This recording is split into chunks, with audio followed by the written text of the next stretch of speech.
7, 6, 5, 4, 3, 2, 1.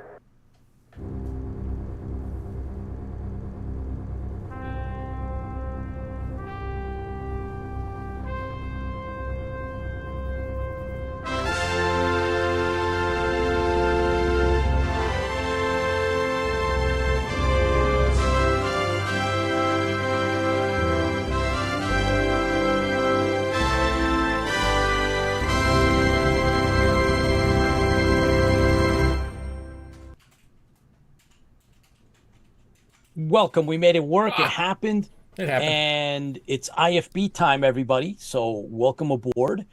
This is our, sci-fi pop culture show. The Tipsy Toaster, right? The co-host, my buddy over here on the other side here, like that, right there, over there. All Yep. right, him and Over I. here. I'm New York Pete. We are bringing I got you it a right. show. Yeah. And Wonder Twin powers. yeah, activate. Activate. There you Here. go. Come over here. Where you at? Come on. And Wrong look, side. Come on, we bigger. we grew up in the 70s and 80s. All right, dude, chill out, man. I'm trying to there. Okay. All right. Boom. Done. All right, enough. So oh man, you must have started drinking, but besides No, not yet. not yet. But Tipsy and I, we bring our vast experience in overwatching TV and movies and books and comics and everything else, specifically from the 70s and 80s and moving forward to the present. But that's our background, right? We happen to be real big Battlestar Galactica fans, the whole franchise, but our heart and soul lies in 1978, but we love the whole thing.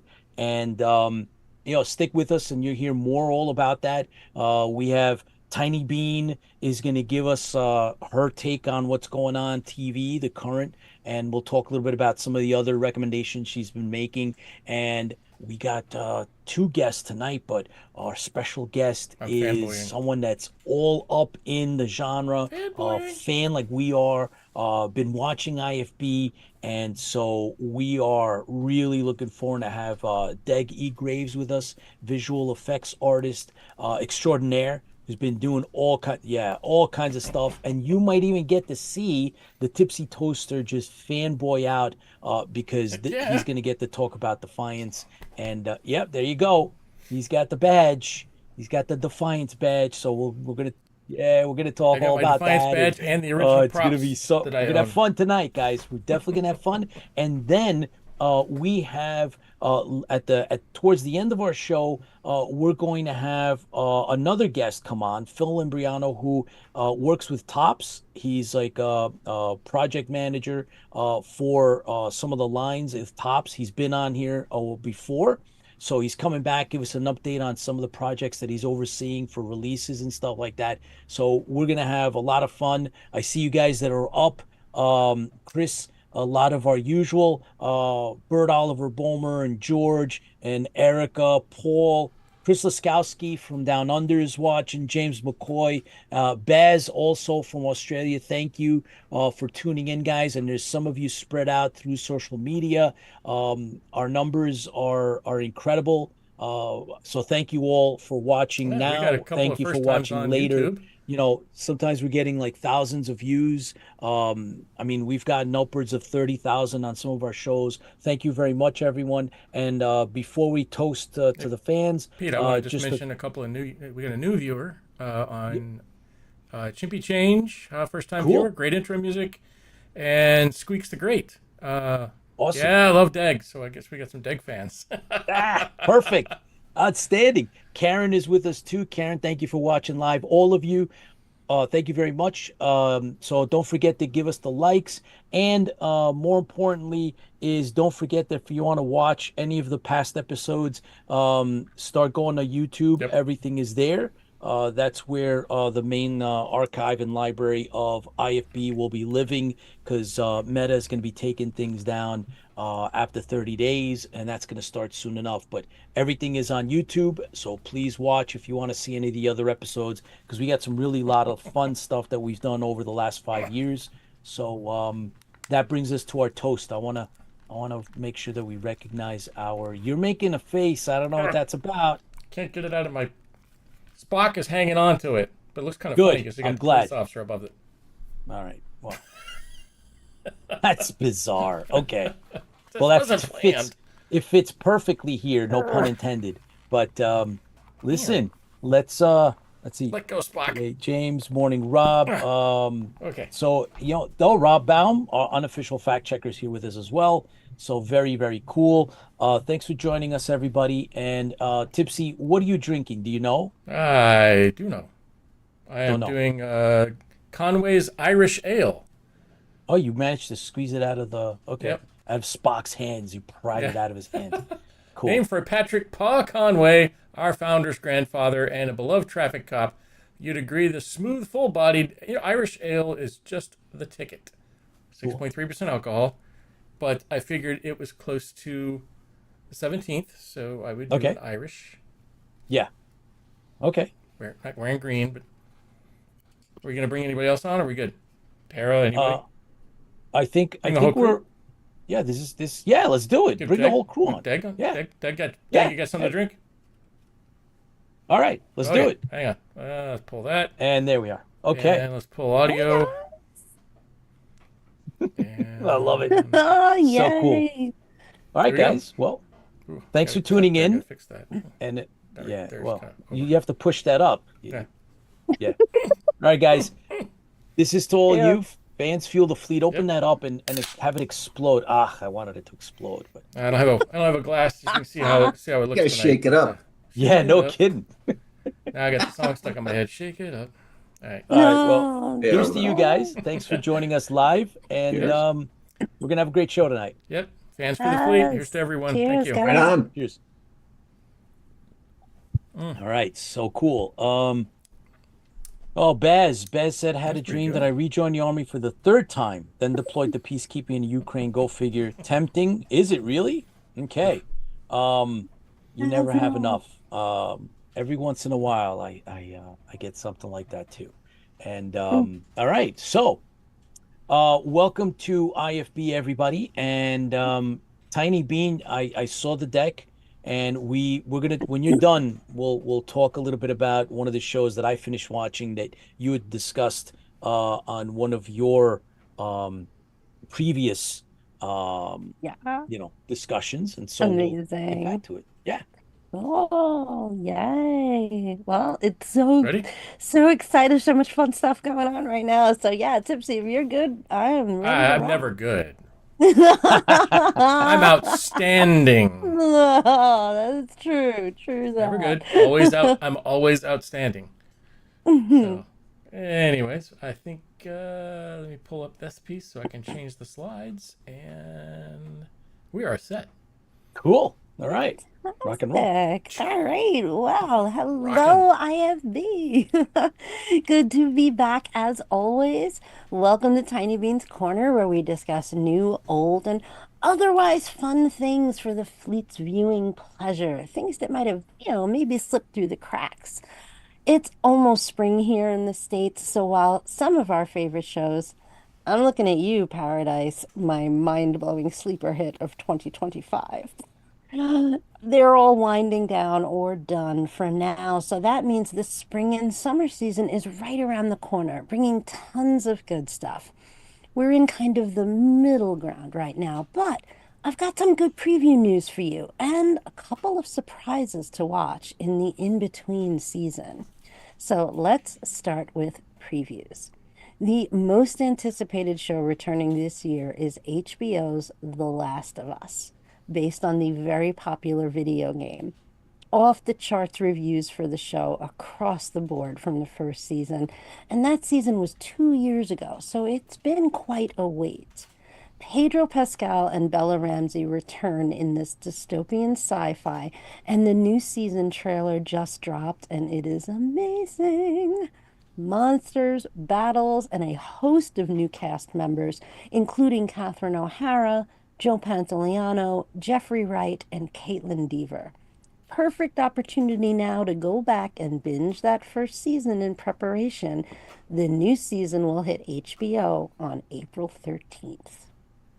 Now, there is a new sci-fi thriller hitting big screens next week that already has a 100% Rotten Tomatoes rating. I know, right? Check out the film Ash. An astronaut played by Isa Gonzalez wakes up on a distant planet to find her entire crew slaughtered. When a new astronaut played by the great Aaron Paul shows up to help her, she has to decide if she should trust him or not. This is based on a play, and you know I love that. And it is directed by Flying Lotus, known for his work on the VHS movie series. I'm told it gives serious nods and homages to two of my favorite sci-fi thrillers of all time, Alien and The Thing. So you know I will be checking this one out. Check out the trailer, guys. It looks scary good. Ash hits the big screen on March 21st. Next up in previews, this one is getting all of the buzz right now, and it also boasts a perfect review score. I mean, how cool is that? Two coming our way with off-the-charts reviews. Check out the new British film, Hallow Road. It premiered at the South by Southwest Film Festival a few weeks ago, and it was an immediate favorite with fans and critics. Starring the great Rosamund Pike and Matthew Rhys, this thriller sounds like every parent's worst nightmare. Your 18-year-old daughter calls you in the middle of the night in hysterics. She's in her car on a creepy dark road somewhere in the wild, and she thinks she hit something. Or more to the point, someone. Critics are calling it suspenseful, thrilling, riveting, claustrophobic, and tense with a spellbinding payoff of an ending. This may be one of the best projects of the year if it holds up in mass release. Now, here's the kicker though.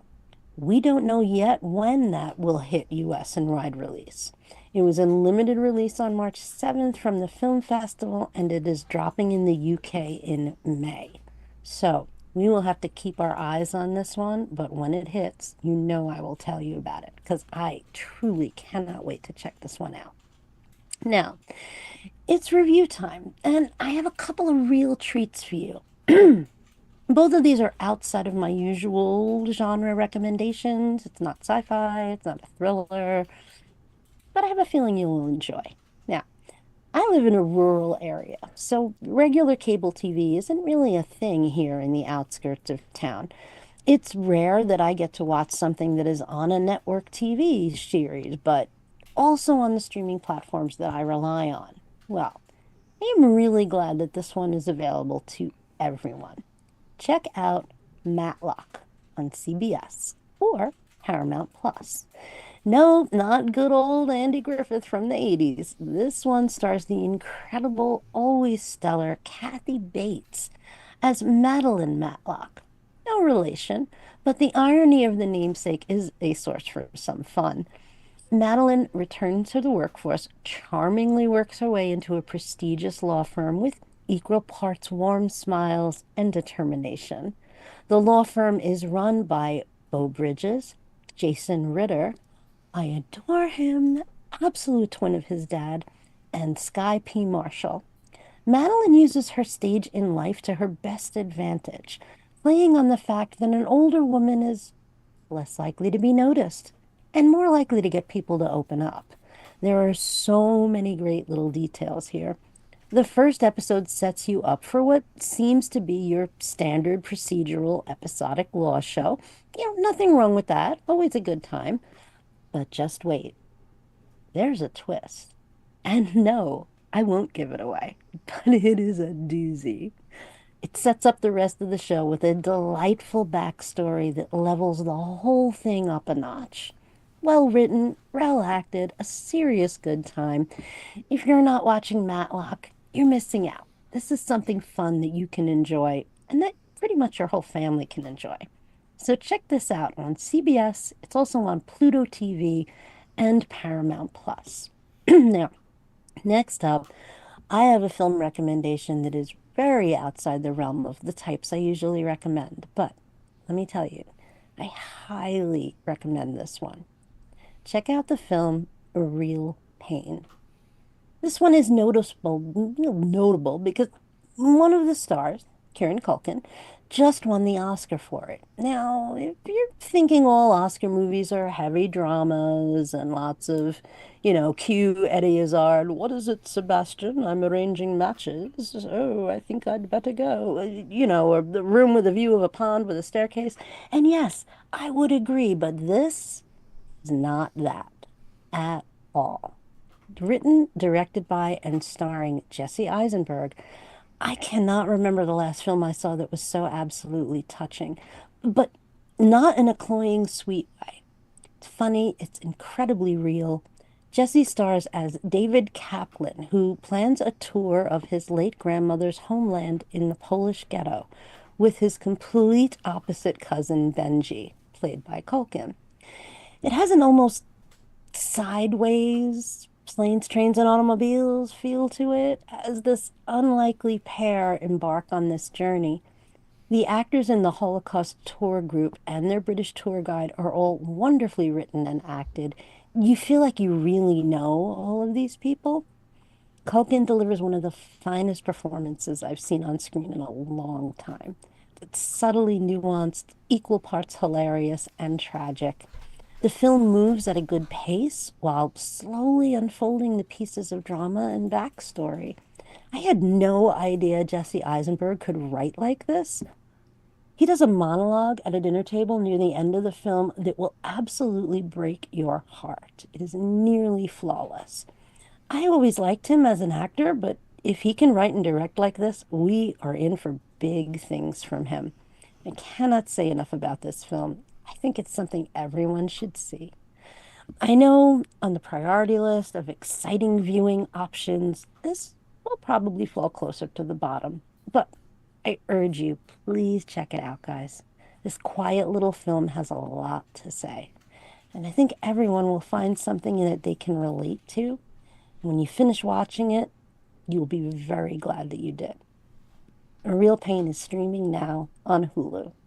And that is all for the corner tonight. Back to you, Pete.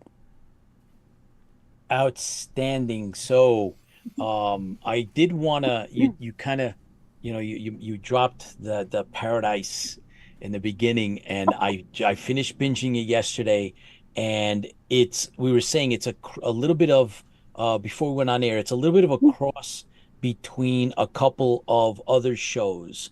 You said you named two, and then I named one other, but Yeah. what were the two that you said? I heard somebody in a quote said if Lost and The Wire had a baby, it would be Paradise. And I went, And and then I I would add said, more to that. Glad Pete, go ahead. yeah, I said Silo, and then it all kind of like really gelled. It is Mhm. really good, guys. Highly recommend. You heard it from Tiny Bean a while ago, so I finally sat down to watch it, and I binged it. I couldn't stop. Fantastic. Another great recommendation. Thank you very much, Tiny Bean. Yeah. And so yeah, looking forward to it going into that time. I guess it's March and then April, May. But there's plenty to catch up on. There's plenty Mhm. of really Yeah. good, There's new shows. Reacher. There's new Oh, Yeah, yeah. Reacher. Tracker. I That's on mean, Yeah, my next list for next yeah, show. Yeah. yeah. What's the Reacher other and one? Tracker, and Tipsy, what's the there's other got to be one that another you really ER in there somewhere. Something. is it Dark Skies or what's the other one? Oh no, that's What is that? it's the one of my Yeah, favorite you shows too. all the books and stuff. So Yeah, really it's good. Another one that's Dark Star Not Dark Shadows. Anyway, well, when it Stars. comes to you, it's the yeah, it's 1970s good.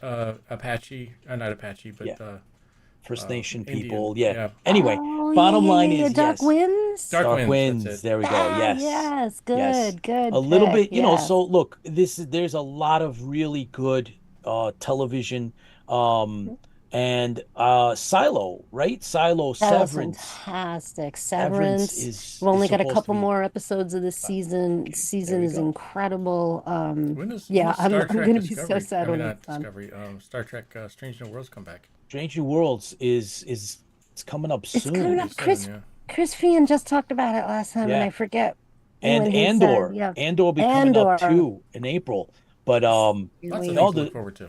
Yeah, Lot Star of Trek. lot of good stuff. Hopefully, fingers crossed that that's going to be good. We may be surprised by somebody who we know may have written an episode. We shall see Mm-hmm. if it went into production, and that'll be fantastic. But Yes. yeah, But yeah, a yeah, lot of keep your eyes open, I mean, because sometimes these surprises just catch up to you. Like Paradise wasn't even on my radar. yeah, no And I was kidding. like, all right, let me just check out the first episode. And I was like, boom.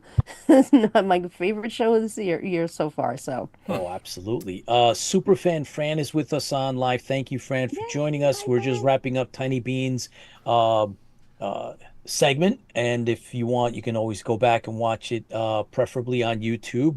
Colin, thanks for tuning in. Appreciate all you guys coming on live. Our special guest is in the green room. Tiny Bean, Mhm. we before you go, I know that you're busy and you also you teach, you train, dance and sing and perform. I think I saw something that your troupe or you're somebody, you guys did something else.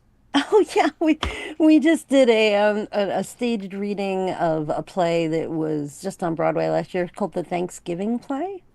And it was a hoot. It's a very funny piece. It's about like four very well-meaning white folk trying to put on a Thanksgiving play that's not going to offend anybody. Mm-hmm. Okay, So it cool. was a lot Blazing of fun. Saddles of Yeah, the plays. basically. Yeah. Okay, cool. Well, yes, well, continue doing what you do, break a leg, and Thank you. always keep us informed. We want to help promote the arts and everything that you do because we appreciate you coming on and being a part of IFB. So we've been thinking real quick before you go. I think it's apropos that we have the caliber of guests that are with us and here live that we are going to actually name you now an associate producer here on IFB. Dun, dun, So dun.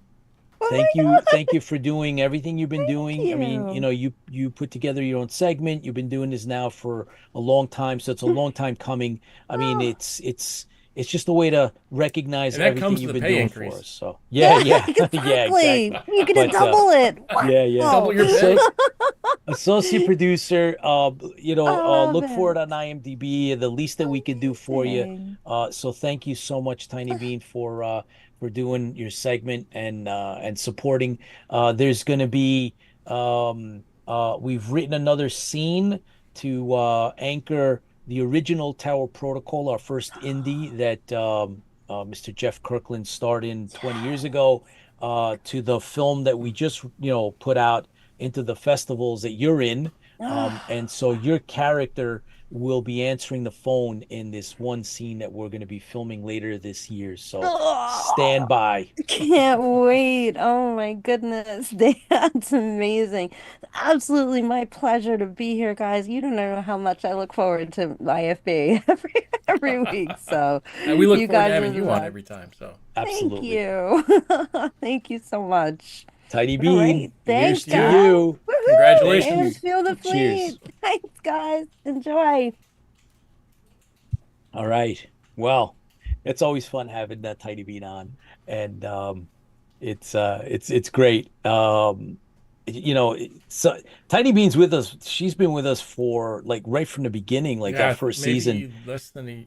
I think we were around 6 months before we grabbed her on. I Yeah, think yeah. We were able to convince her to come on and help out, and she at probably first we thought we didn't were know. nuts when that happened too. So he's like, Yeah, "No, a little bit, but yeah. Well, hello." hey, look, 5 years, 4 years later, here we are, right? And so yeah, it's about 6 months in. We weren't doing it every week when we first started, but thanks for tuning in and thanks for supporting everybody. And it's part of our team, but that brings us to our special guest.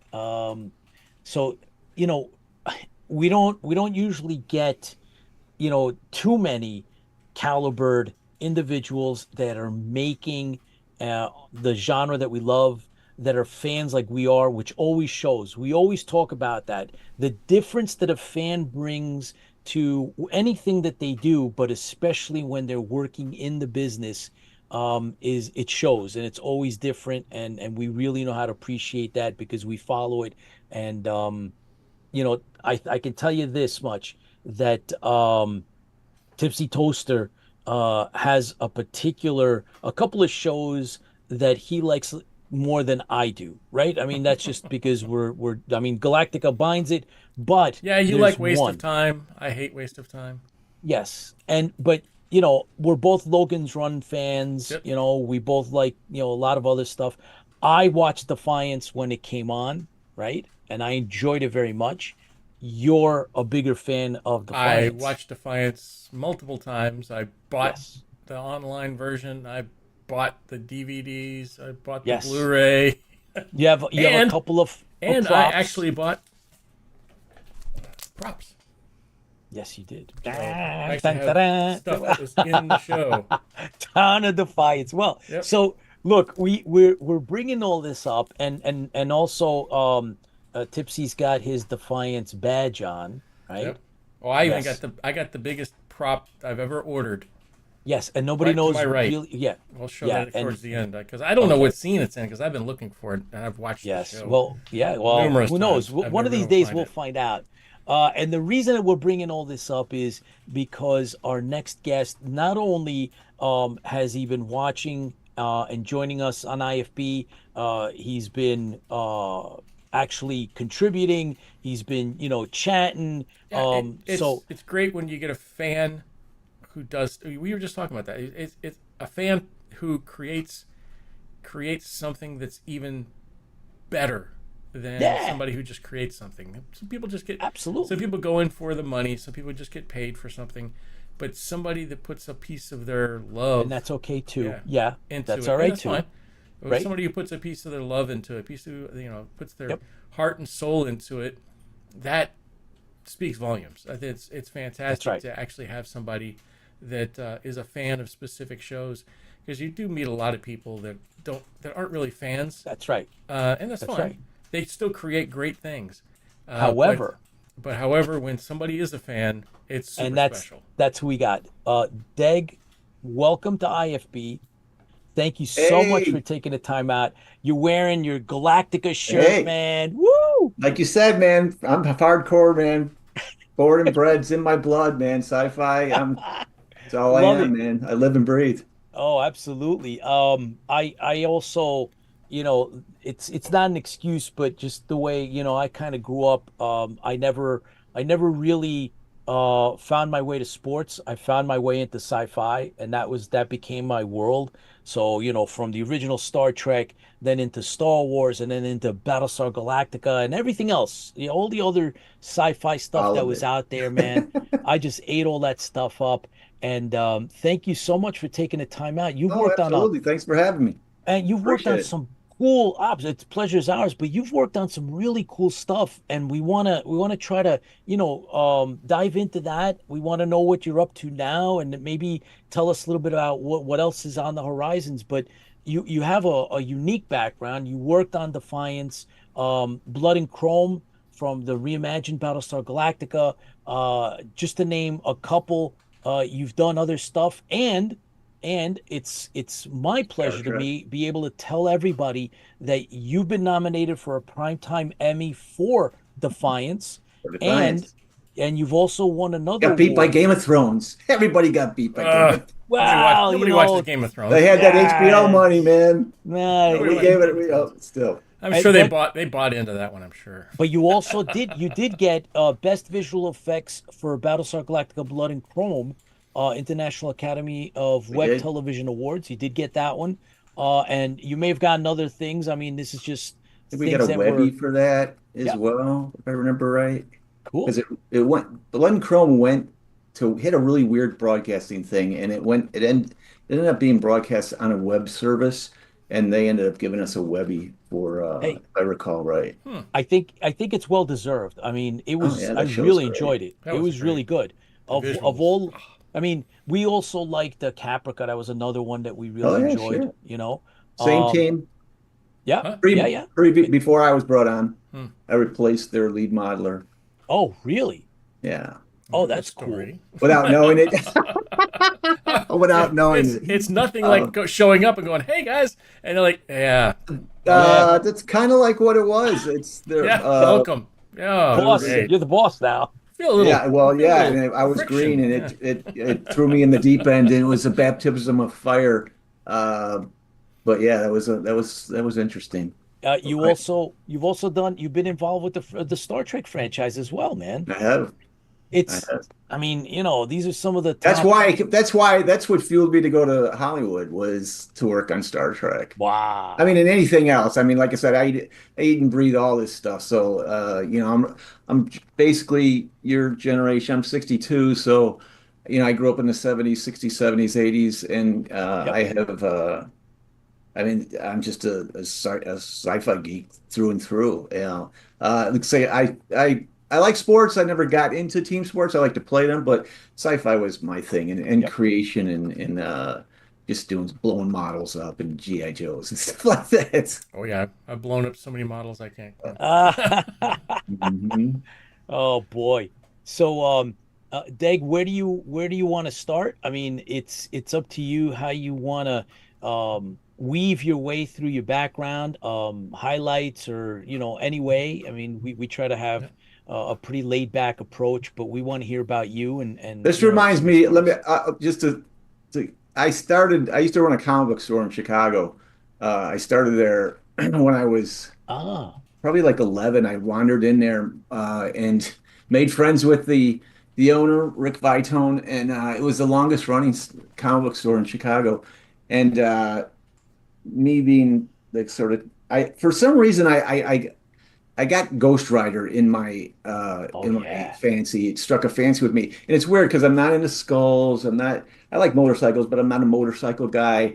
I don't. But that character for some reason captured my imagination, and I just kind of went around the shop and found a bunch of Ghost Riders, the full run, and I put them up on the counter, and I said, how much do these cost? And blah, blah. He added them up, and as I don't have that, what can I do to work them off? And Rick just kind of looked at him. I think I asked him later, I go, why did you accept? He goes, I don't know. He didn't normally like the kids that come in because they were kind of annoying, but he goes, but you weren't an idiot. So so he Excellent. said, okay, I'll let you work. And we just struck up a friendship, and I became his little minion and one of the first, or the first of many to come uh, as I grew up and moved past the shop. But eventually I think I was 10 or 11 at that point. But by 15, he opened up a newsstand on State Street. This is in Chicago. And I had been working, and I put me in charge of that shop.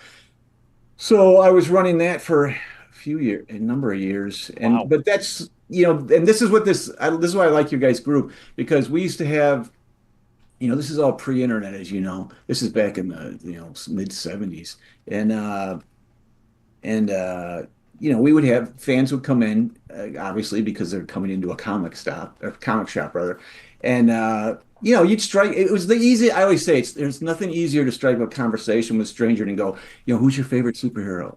What's your favorite sci-fi show? Because you're in this environment as it is already, and it's just like bam, and that's all it took. You're in a conversation. We were open from 12:30 till 6 p.m. and would sometimes have people customers in there who became my friends as well.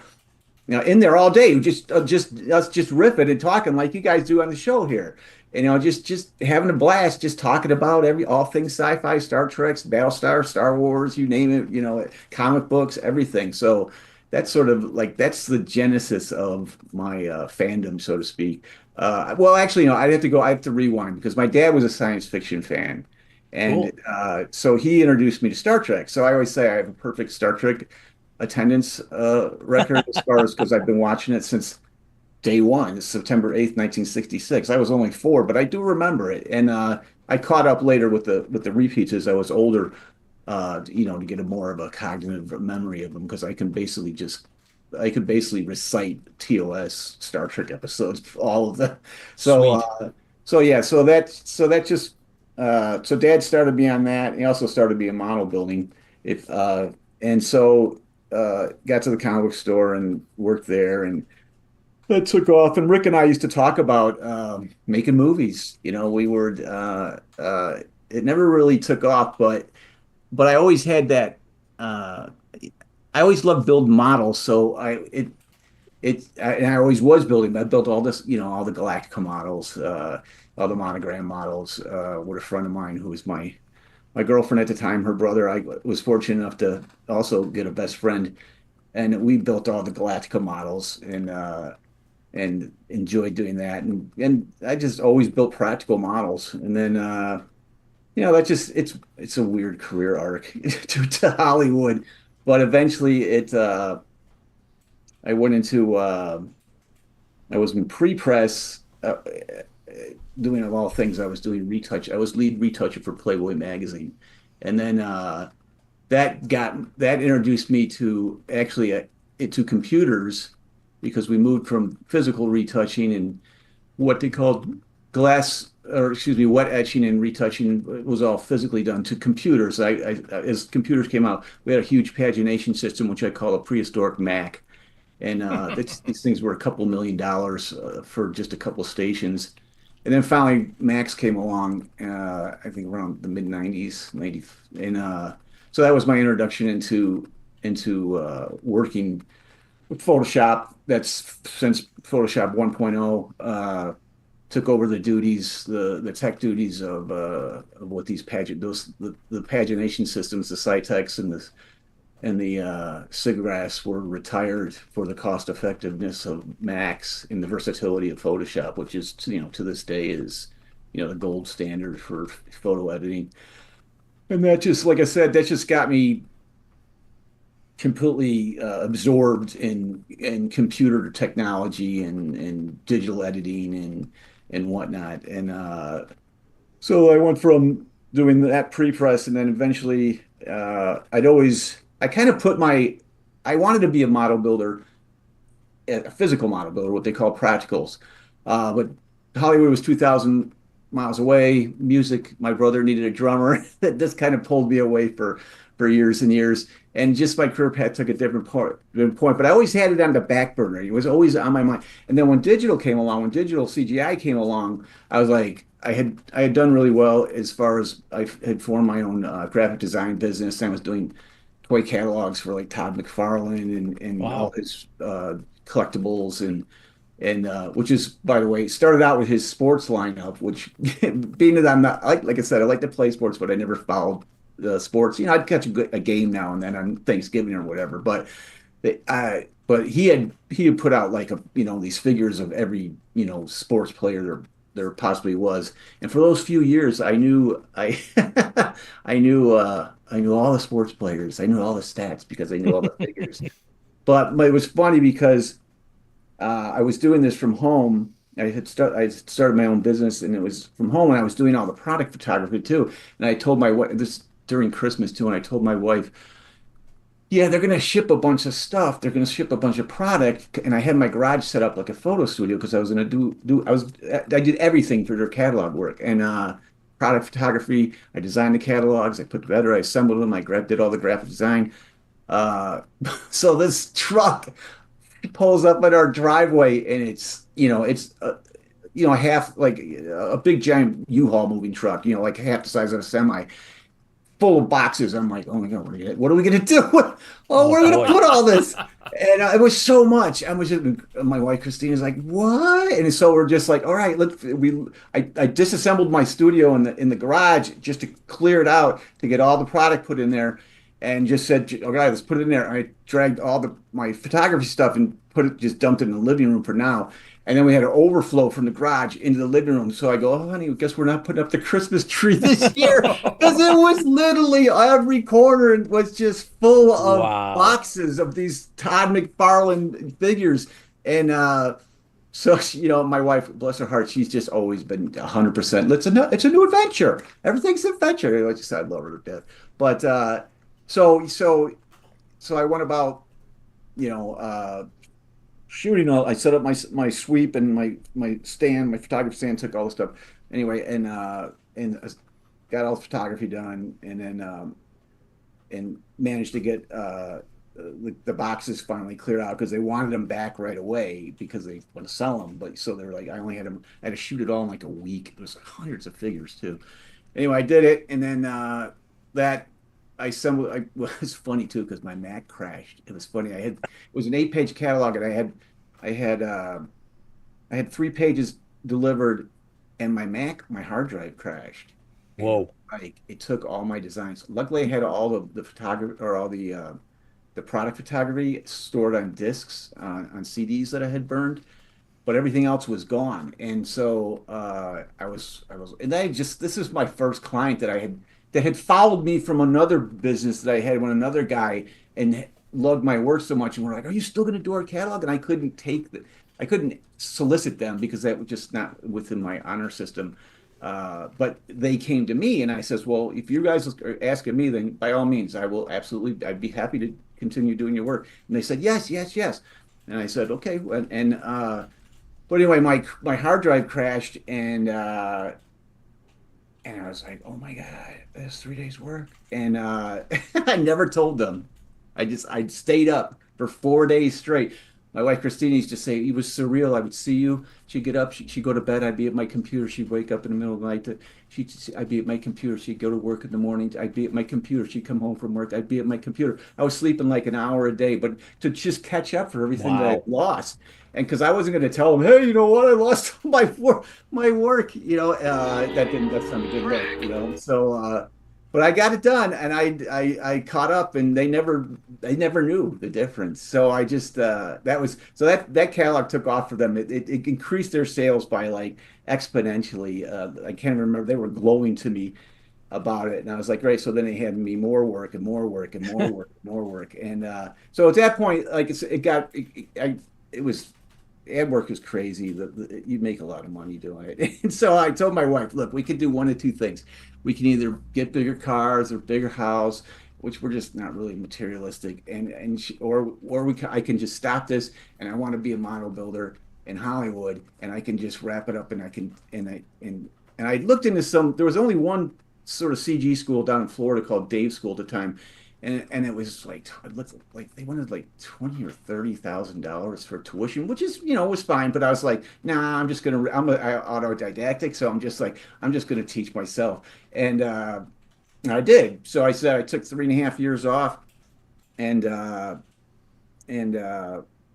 took the money that I'd made and financed myself to basically sit around on my computer for 3.5 years, just learning a program called Lightwave, and and from there I created a what I call the TOS.5 Enterprise, and it was I love the Enterprise. It's my favorite ship. So in the original one, I mean, I like them all. I like everything sci-fi, but the first girl, the gray lady from the TOS, was my favorite. But I wanted to sort of create a more cinematic version of her, kind of a blend between the motion picture and the original series. So that's exactly what I did. And everybody was kind of like, this was kind of the early sort of dawn of CG, and there was a few other guys who were making remastering. There she is. Were remastering the Enterprise, but they were changing her profile. They were changing the cells and sweeping the secondary hull and whatnot. I wanted her to remain the profile to remain perfectly the same. I just wanted to make it like she was, like if you gotten closer to her, and I put the lighting kit on there where you see the spotlights and stuff on the registries and whatnot. And that's all kind of taken from the TME, the motion picture Motion picture. Enterprise, Yeah. Andy Probert's Enterprise, and so I sort of took those influences and let that inform this sort of more modern look, or this more detailed look, anyways, to the original ship and all her lines intact. More detailed RCSs, impulse engines, and stuff, but otherwise she's just the same as she ever was as far as her lines go. Anyway, this got me. I started posting on forums, and this got me noticed. And then along came this is kind of like Alana Turner Schwab's Deli, the Discovery. There's a man named Doug Drexler, who's the Oh, Yeah. yeah, we he's know the him. CG operator or CG supervisor on Battlestar Galactica, and he's old school uh, Star Trek you know, expert, and he's actually worked on the show and on the motion picture, or excuse me, the Next Generation. But anyway, he had a blog, and I jumped the old WordPress blogs. I don't know if you remember those. That's kind of the dawn before YouTube and all that kind of stuff. But him and another guy who worked in the art department on Enterprise, they were at the time. Um, they both had blogs. John Eves was the other guy, and I jumped on there because Doug was just posting Star Trek and behind the scenes stuff, and I was just like, "Oh, this is what's not to like. This is perfect." And so I got started posting vigorously on there. Doug and I got to know each other. Somehow he went back to my website, which is still up, but since Flash died in 2020, it's not really operating fully anymore, and I've been delinquent about doing it. That's why I created my artist page on Facebook, but. Anyway, Doug went back to there and saw my artwork, and he saw a particular one called whatever it is. Whatever this thing is, it's big. It's from the Tomorrow's Yesterday episode, which always fascinated me as a kid because that was the episode where the F-104 went up to Yeah. uh, intercept the Enterprise, and for me, and I'm sure for all of us, it just kind of made us be able to. You could touch Star Trek, right? It was like the Enterprise was in the sky.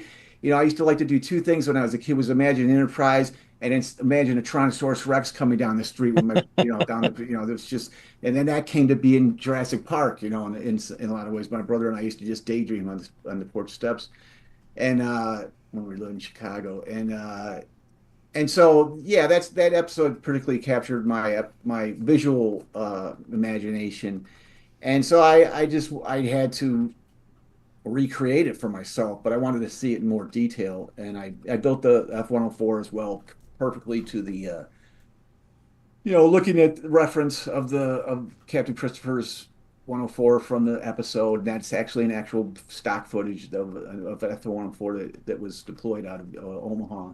And so I nailed I'm a Virgo. I'm an apex Virgo, so like I'm super fastidious about stuff. So I nailed every demarcation and every the candy cane nose cone or rod in front of the nose cone, everything. Because even the model kit that they put out, I was just looking at the other day. I go, this is all wrong. I'm like, there's so much wrong with, but anyway, but so mine's not going to be wrong. I'm gonna be, scrubbing the hairy eyeball over those frames from that episode, and I did. So I put that together, and that captured Doug's eye, and he was like, I get this email, and I'll never forget it, and that's like, because I knew who Doug was, he was a sort of a legend, a celebrity in Star Trek circles, and production and fandom. And I get this email from him, and he's asking me if I would like to be in the Ships of the Line catalog. I don't know if you guys are familiar with that, but it Yeah. was a calendar, and I was like, yes, please. May I have another? And so that sort of started off.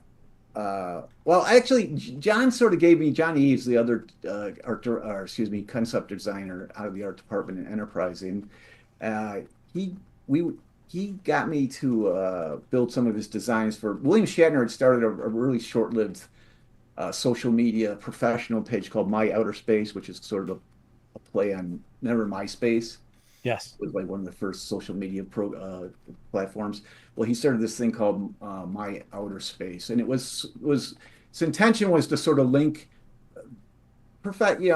fan people who either wanted to aspire to be professionals or who were making fan films or whatever, just who liked to doing the productions and stuff like that.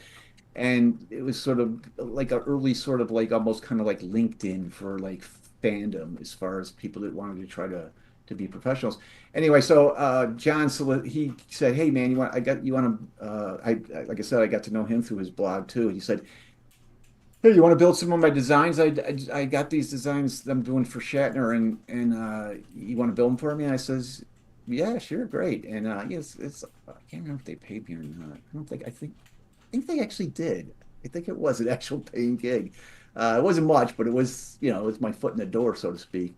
And another guy, CG artist who worked on Enterprise, Sean Scott, he did the animations. And basically, these ships were like they were for their sections that they represented like writers or producers or whatever else. These little categories that Shatner was setting up on his MySpace or his My Outer Space.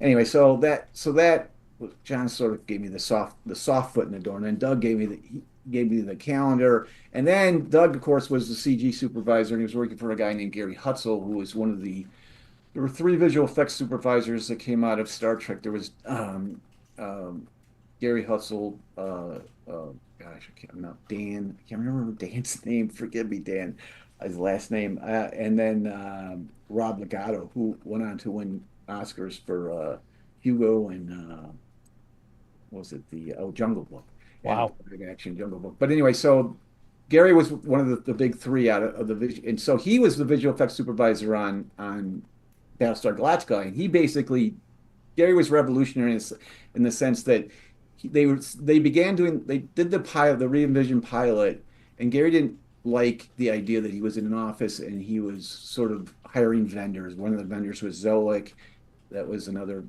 premier visual effects house here in town, and there was a couple others, but it was mainly Zoic. But Gary didn't like the sort of like across town sort of like email submission thing. He was like, I want to form an in-house group where I can have everybody in the room with me, and I can take this at literally at my arm's length and direct this the way I want to do it. And that's when he started for the series, they moved from the actual Galactica series, they moved over into this in-house group, which is only like 4 or 5 guys. That's the original. That's from Blood and Chrome. That's the original design for the Wild Weasel that didn't get made. No, no, no. That is the one. Not those are the. That's not. That is the design. That's unpainted though, I think, because Yeah, that's the Wild Weasel unpainted. There's some other ones in there unpainted, but there's also another one on there of yeah, that's the Weasel because it's got the turret in the back.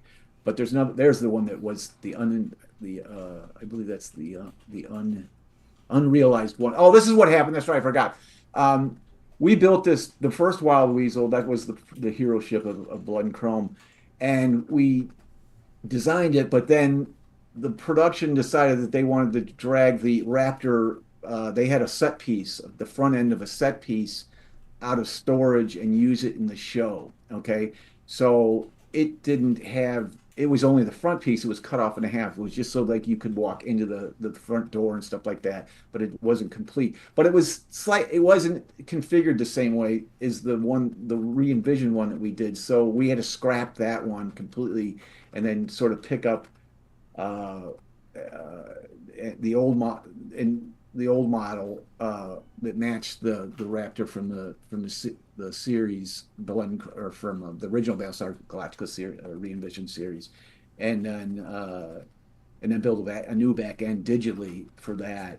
But the front end had a sort of a bulbous, it had a rounded canopy and it didn't match the set piece. So we were sort of locked into the production shifting over to using the original set piece, which is fine. But anyway, so yeah, that's the original. That's the original design that I got to paint this one. I want to paint it just for fun, but that I built, and then that I got it all finished, and then and I have to Pierre Drolet, he was there. He was the modeler he had left. He had and to go on to different things, I guess. But he left the team, and it's funny because I was green and Doug, well, backing up a little bit, I worked for Ships in the Line, and then Doug liked my work, and then they were going to do a film called Drive Angry with Nicolas Cage, and Amber Heard, and it was this really kind of right up my alley, but it was a really weird movie. But Pierre had left. He was their lead modeler, and so they hired me, and I did that in 2010 remotely from home, and so that was sort of my test. Gary wanted to test me as far as it was any good, and he liked everything I did. So that's when they invited me out to apparently I passed the test, and they invited me out to Universal Studios Hollywood to work on Blood and Chrome, and I thought, I was green, and I thought to myself, well, Pierre will be there, he'll do any of the heavy lifting if we get in any trouble or anything like that. So I arrive on January 3rd, 2011. After just like literally we packed up the car. I literally bought a car. We drove out here. It was like 4 or 5 days, and then came here. Met Doug for the first time. We had formed a friendship online. Met him for the first time in the offices, the Hitchcock building on Universal Studios lot, which was like. Do you guys remember a movie called The Errand Boy with Jerry Lewis by any chance? Sounds Okay. familiar. Yeah, I've seen he a was. lot of his Jerry Lewis stuff. Yeah, well, anyway, that movie always sort of struck my fancy because it was him. He was an errand boy on a studio lot. When I saw that as a kid, it galvanized this romanticized version in my head of working on a movie lot, on a movie studio lot, because all the hustle and the bustle and all the the giant heads or whatever, the people in costumes or whatever, just all the Hollywood glitz walking by through the sound stages. That always just I just always had this sort of I want to work on a movie studio, and I ended up on people will visual artists will pound the pavement out here for years and everything like this. I literally just walked right onto the biggest movie studio in the world and was like pinching myself, like, what the hell how did I get here? And so I walked in there, all green, and I walked in a lot, and I go to find the Hitchcock building, and I meet Doug for the first time, and he gives me the tour, and he introduces me to everybody, and he shows me my station where I'm going to sit and work, and I can't help but wonder, like, where's Pierre, right? Pierre's been with these guys for years. He's been on Star Trek for years. Pierre's a great modeler, and he's a journeyman and veteran, and I'm like, hey, okay, that's great. Hey, Doug, where's Pierre? I was hoping to meet Pierre. And he goes, oh, yeah, you quit. You're lead modeler. Whoa. And I was like, Whoa. what? Literally, my stomach went like, what? What? Yeah, you're lead modeler. Let's get going. It's like, okay. I'll never forget. It was a sink or swim moment. And talk about being thrown in the deep end. And I think Doug didn't tell me actually because I think I would come back out, or like because like I said, my sort of padding was that if things got heavy, Pierre'd be there, right? No, but now it's all on me, so I'm just like, okay. Anyway, I swam, but so yeah, that was for Blood and Chrome, and that was a kick. And it was. I remember at the time there was only a couple others. There was a show called Warehouse 13, Yeah. and then there was another show. Gosh, I always forget it. My wife would know. I almost with the gal from remember Stargate, Amanda. The girl, the gal Yeah. on the show? Yeah. She Oh, there she was had a, was that the supernatural one? no, it wasn't super neat. She had a show anyway. But the point is that they were shooting a green screen, right? They were shooting on green screen, but it was very much, it was very prim. Now at green screen on green screen is just nothing. It's just like the way everything's done, right? But at the time, the only green screen productions being shot were Warehouse 13 and whatever, Sanctuary? Amanda's show. What was it? Sanctuary? Yeah, that's it. I think that might have been it. I think you're right. And so, Thank you, but Champion. anyway, they were shooting very primitive green screen, and it was just basically 2D projections on green screen, and it looked really wonky. People were walking around; they weren't matching up the sets to the sets. It was, it was the dawn of green screen. But anyway, Gary had a bigger vision, okay? And Blood and Chrome, and he had been shopping around. We couldn't get anybody to, bite because it was new, right? And no one, Hollywood producers don't go for new. They go for what's tried and true, what they're sure is gonna. There's the Blood and Chrome. Oh, it was a good time. We did some great work. And so yeah, producers are not notoriously, chance takers. Okay, they like to follow what's been done and what's guaranteed as much as if you could. Nothing's guaranteed in Hawaii or Hawaii in Hollywood. You never know what's going to hit. You just don't. No one has a magic ball that can tell you what's going to be, which is going to hit. So, but anyway, but the whole idea of shooting on green screen was like, what? No one knew what that was. Producers didn't know what that was. But like I said, there was 2 shows on the Sci-Fi channel that were kind of doing it. And then Gary has this, who was always a genius, was always thinking well beyond the curve and well beyond the. He's like, no, we're going to shoot this whole show on green screen. It's not going to be this, this half green screen 2D on. We're going to do this right. We're going to do this. We're going to build sets. We're going to build digital sets. We're going to, and finally, David Icke, with Ron Moore and David Icke were the original producers on Galactica, and David Icke was bold enough and brave enough to go, you know what, let's do it, and he did, and so we got the funding, and Universal backed us up because they'd seen. Galactica was kind of at a tenuous point at that point because Galactica, the revision originally did really, really great. It was critically lauded. It was a visual effects juggernaut. I mean, everybody, they were the cream of the crop at the time, winning all the Emmys all the time. No one had seen anything being done like this before to this magnitude. And then, that show ended, and then they rolled into Caprica, which struggled to find its sort of audience. I like the show, I don't like to say I'm easy, but I'm easy when it comes to sci-fi. I watch everything and anything. It's just there's very few stuff that I don't like. But anyway, I enjoy Caprica. I like the premise of it. Not a lot of other people did. I think they only. I loved it. Yeah. Yeah. So if you're into it, you're into it. If not, it was more. I don't know. It was more. It wasn't enough spaceships and an action adventure for people. It was more of a human drama almost. Yeah. So you guys watched it. Yeah. So anyway, it didn't really. So that its ratings waned and it got canceled. And so Universal was sort of tenuous on the franchise, tentative rather on the franchise.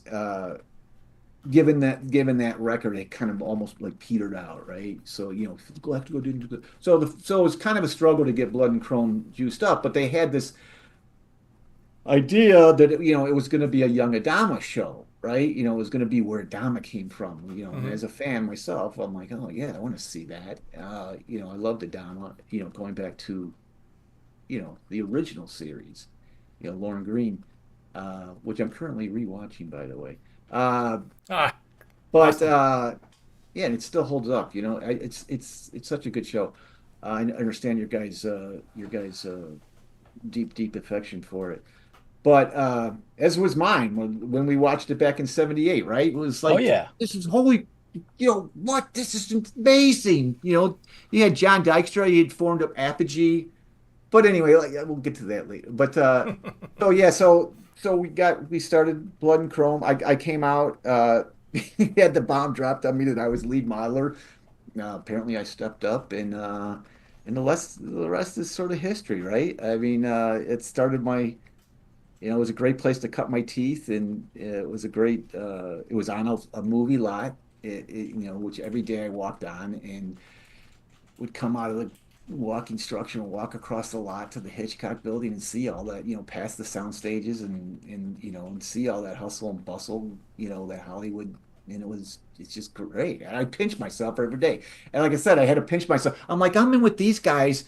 These guys they got stacks of Emmys, right? And they're just like, and I'm like, and I've always believed in my talent, but it's, the rubber meets the road, at the same time I was still green, and I was like, oh, I remember the first thing I did, right? Because I got noticed by Doug, and I'd been lauded online for my skills, but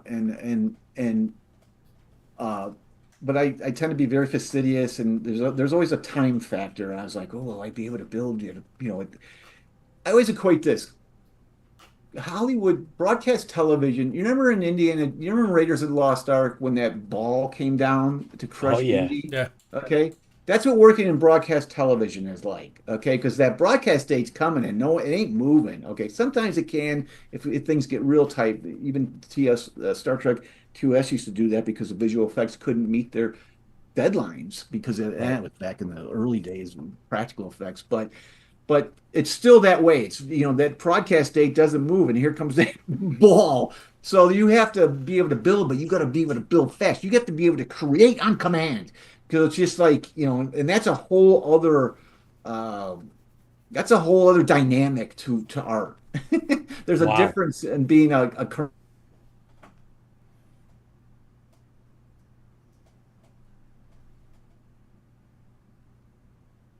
trying to, and so there it's like you got to boom, boom, boom, man. It's, you're just moving, moving, moving.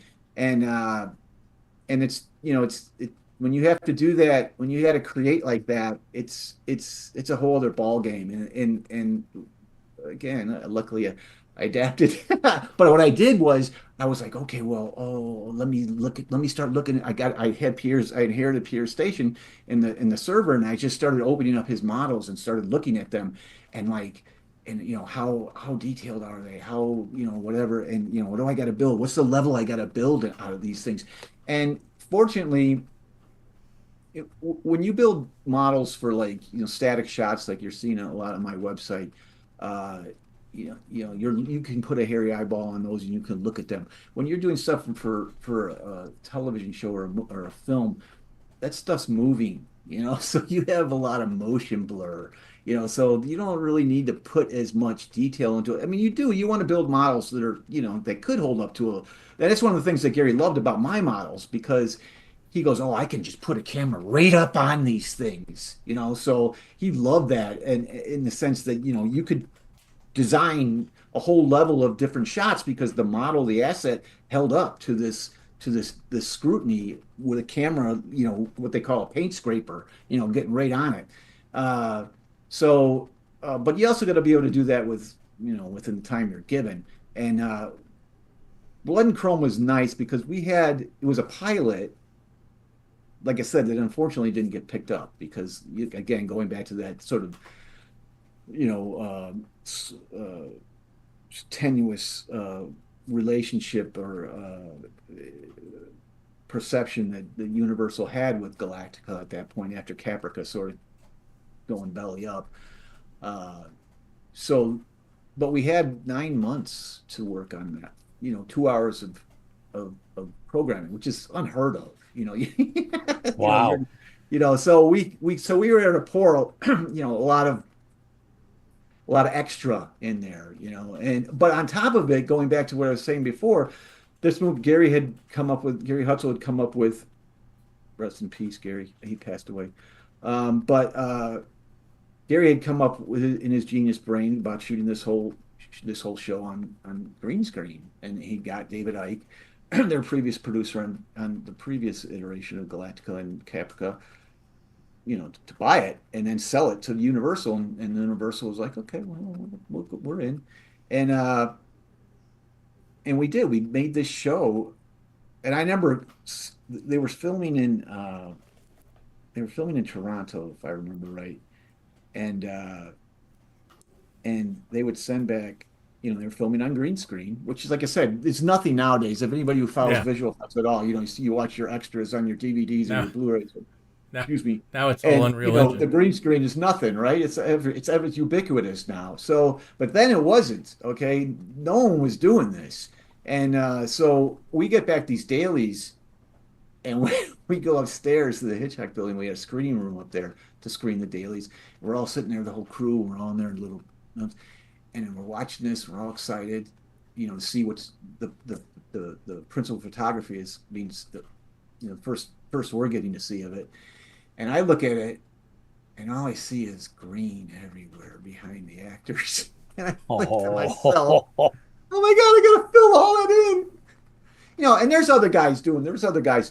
I was lead model builder, but I was, there was also a lot of the other artists who were also maybe have not been exclusively model builders, but they were what they call generalists. So they have skills that go across the spectrum of CG production as far as shooting, uh, building models, building assets, shooting them and compositing them and whatnot. But anyway, I'm basically just a model builder. I mean, I can do some of that to some degree, but my focus and my love I just love to build models, and they call other people they call us nuts because you don't get the payoff that you can set up a shot and render it and get it out, and you can look at it by the end of the day or maybe halfway through the day or maybe several shots during the day depending on how fast your render farm's going. But a model is not something you just get the end of the day go, yeah. It takes weeks to build a good model. So it takes patience and in a certain being able to put off that gratification. There's no instant gratification in model building. it's a long, arduous, detailed, and fastidious process that, like I said, non-model donors go, those guys are nuts.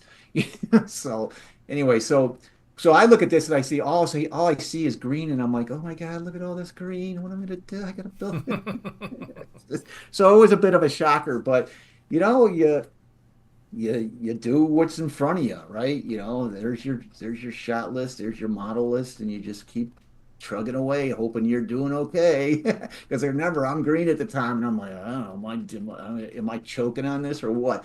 But you know, then you get words back, and Gary hadn't got to know. I was new. I was the new guy in the team for a team that he'd been working with for years. You know, 7 or 8 years. And when I first got in, you know, I first created a model called a Cyclops. That was the auxiliary supply ship for the battle stars, and Gary went like Gary was not a you know he was not a real effusive guy. He was very nice and very well, that's the back end shot that we see of the Raptor, but yeah, there she is. And then Gary got a look at that and he was like, wow. And I was like, all right. That was my first little like, you know, I was just trying to maintain, you know, it's like, oh, am I good? Is this, I knew I was good, but you know, you gotta please your, you know, your commercial artist, you gotta please, you know, anybody, you gotta please your boss, right? And it's just like, and so Gary says, and so Gary had that, he was lighting it. Oh, he had Dave Morton light it. He's throw a few lights on there. And then he was up there just playing around with it like it was his new toy on his screen, setting up renders and flybys of it and everything like that, test flybys. And he was just like, yeah. And so when Doug told me that Gary was extremely pleased, I was like, oh, it took a little weight off of me, you know? I was like, oh, okay, good. They like my work. And, and so, and then Gary and I developed a very, very close relationship over the course of the next few years because Gary realized that I was very, very easy to work with. I've been a commercial artist for my whole life, you know, deadline-based commercial artist my whole life. And while I want to put everything that I have into the models, I ultimately realize that I'm there as a tool to bring about my supervisor Gary's vision. And Gary was kind of like a co-director. I mean, ultimately you're working for the director because they're the one who's bringing about the whole, but Gary was also so versatile, and so he wasn't just a visual effects supervisor. He was a contributing director and filmmaker. He would design all the sequences, you know, or that you know he wouldn't be. They'd just basically on the script it would say visual effects sequence, and they would just leave that to Gary to suss out, and he would Wow. do that with us. So he was co-directing as you know as much as he was being the supervisor and calling all the technical shots. He was also directing these films, and he was a genius, bless his heart. But anyways, him and he developed. Gary would. I had a weird. I started like most of the guys started like 8 till 6, and I started 10 till 8. We used to work 10-hour days as a minimum, and then Gary was always there late, and so it would end up being just Gary and I in the office, and Gary would always come back to my thing. We would talk about, you know, I mean, this is Gary Hustle sitting next to me, you know, and this guy's a legend in Star Trek, and he's a legend visual. And I have him as just a one-on-one, and we would just talk, and I would just ask him about, you know, his career and his life, and we just got to be really good friends. And but one of the things Gary realized about me was there was not a prima donna bone, there was not a diva bone in my body. Okay, I was there to serve the vision. You say you need me to jump. I ask you how high and how long you want me to stay up there. I don't sit there and go. I don't whine or complain or throw a fit when I get notes. Which there's certain artists that can do this. Okay, and Gary was very non-confrontational, and I'm just like I said, I'm there to serve. That's my work ethic, and you know, I'm not just happy to be here, but I want to make my edict is I want to make your day easier. Okay, so Gary would start to come to me to correct things that he knew was going to get pushback. Okay, you know, from other artists because they can tend to be a little, you know, attached to their work, okay, so to speak. Or I am not. I'm a commercial artist, and you want me to change it? Fine. as long as that check clears, it's just, and that's what you need. That's what I'm going to give you. Like I said, I do have a love and a desire to want to do and see what I've created. But luckily, Gary gave me the best compliment on Defiance. He said, he goes, Dag, what's unique about your shots when I put them in front of God, I forget his name, but he was the executive producer on Defiance. I forget his name, but he goes, Kevin. He he would have to do shot reviews with Kevin every day, and so he goes, when I put my shots in front of you, in front of Kevin, all I ever hear is next means move on to the shot. That's okay, get going. No notes, no nothing. So just good to go as far as like, and goes that just makes my day easier, and I'm like, oh, that's what I want to do, Gary. That's what I'm here for. And so yeah, we developed a nice relationship, professional and personal, and I miss him because, like I said, he passed away, but it was a lot of fun. So Dig, there was a couple, Todd and Darren, Darren Swimmer, consulting. So they had dual roles. Todd Slavkin was also like executive producer on Defiance. Mark Winemaker, Yeah, Kevin there's Murphy, going to be a list of producers. The O'Bannon, showrunner, I'm sorry, O'Bannon, Michael Taylor. There's Taylor, a Michael. That was Kevin's main partner. Uh, but Kevin, you're talking about Defiance, right? Yeah. Yep. Yeah, Kevin. God, I forget his last name. He did. What was that show that was a super giant hit? Desperate Housewives. Yeah, he did that originally, if I remember right. But Kevin, I can't remember his name. It'll come to me. But yeah, he was the executive producer, what they call the showrunner, the boss. He's the Yeah, top, sure, of course. the top runner, the top Hmm. top dog, and and like he was the guy that would review the shots with Gary, and he was the guy who would say, you'd see my shots next. Okay, that's good. Next, all right, no Hey, notes. Deg, did you ever get to go on the set, on Now, any the of the set was in sets? Toronto. I built the whole set though. That was an amazing, amazing piece of work. They built that whole freaking town. Excuse me. Well, I said freaking, so I didn't, they built that whole town, You said it wrong. It's fracking supposed to be town fracking. in fracking. They built that whole fracking town in Toronto, and it was an amazing set. You listen to the Grant Bowler and the rest of the crew talk about anytime you have to, act, you're in an immersive set like that. There was nothing to see but Defiance. This was so Wow. giant. And the thing about that was that I wanted to go up there because they wanted me to build a digital version of the whole town because and you can see that in my reel, there's an overhead shot of it, but they wanted me to build a digital version. I go, well, I need reference there. Oh, this is the proto town. This is a shot that like, this freaked everybody out. I remember this day, okay, because we're gonna have this flash. I think it was season two, and in my reel, you'll see the shot itself. But what the shot called for a flashback to when the town of Defiance was being built, right? And everybody was freaking out. How are we going to do it? And Gary wasn't freaking out because Gary didn't freak out, but he was always thinking. But there was a question like, how are we going to do the shot? And I just said, well, I'll just build it. I'll just build the prototype. He goes, that was the original diagram of the set, the town set. And Wow. so and they built that whole thing. And then I rebuilt that thing like I said, I wanted to go up there, but whatever, they didn't want to pay the bill. So they had this production assistant go around and take pictures of the town. And then I was putting in contact with him, and I kind of told him like how to take the shots, and then he sent them back. And I literally built that whole town digitally, a digital model of that town. But like I said, the one episode, I was thinking it was season two, they wanted to go back in time. Oh, this is Hollywood. This is in season three. This is Yep. Hollywood and Vine. That's the Chinese theater and stuff. But we flooded that. But anyway, they wanted to go back in time. They needed the town under construction, and they didn't know like how are we going to do this. And I said, well, I'll just build a version of it under construction. And Gary's like, you can do that? I'm like, of course I can. There it is. If you run this shot, you'll see like the green screen, it'll go in and out between the actual footage that they shot on set and then Oh, wow. and then my digital model is Amanda.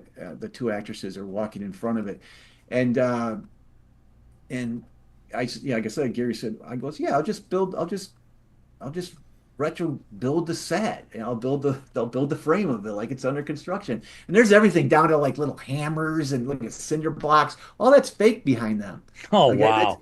because they're shot in front of a green screen. There's a traveling green screen, two guys holding a green screen as they walk on the street in front of the completed set, but we want it under construction there. So the and that roto, I don't know if you guys know what roto is, but trying to cut somebody out from Yeah. behind a green screen, we had to send that to India. And those guys really know their stuff. It's because roto is like the worst. Oh yeah, Kevin it Murphy? sucks. Trust me.